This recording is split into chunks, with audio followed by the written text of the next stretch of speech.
All right, I marked, I checked timing with a dial indicator, and I made marks on my magneto so that I know where top dead center is on the left cylinder, this one on this side.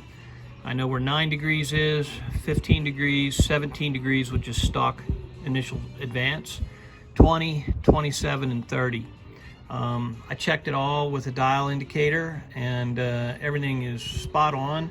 And then I went ahead and fired it up and checked it all with my timing light, and again, they're spot on. So the mark here where I have my stator plate set is all perfect, so just like the stock factory condition.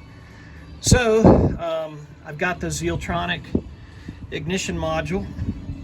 I'll put it in, and then I'll recheck all this stuff.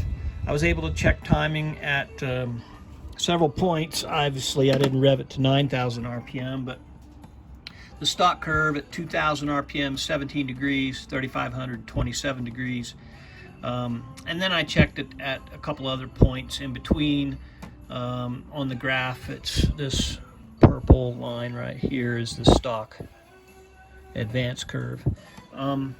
So yeah, it's spot on, and now I'm just waiting for my connectors to come in so I can wire up the Zeeltronic.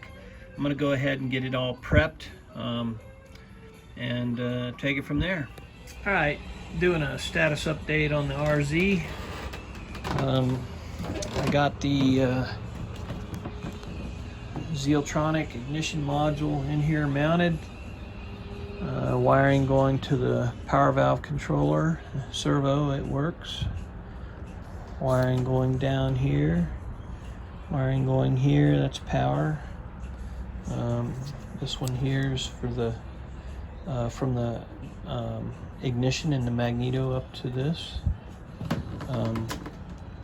Yeah, I checked it all out, ran a timing check on it, and I have it set to run the base stock 31K ignition map right now, and it ran on that just fine. Got the power valve cables hooked up. I'm gonna pull the right side exhaust pipe off because it's got some oil spooging out around the seal up around the engine. So I'm gonna fix that tonight here, and I'm also gonna check the power valve to make sure it's indexed properly. And then this wire, the only one that's left, that's for a map switch so that you can change the ignition map. And I just went ahead and ordered one. I'm gonna probably mount a map switch right here. And all of that does is if you ground that, it runs the second map that you have in your Zeeltronic. Doesn't change the power valve, just change the power valve curve. You can have multiple power valve curves loaded in there, but you have to select it by the programming port. So yeah, all the wiring's nicely tied in and protected.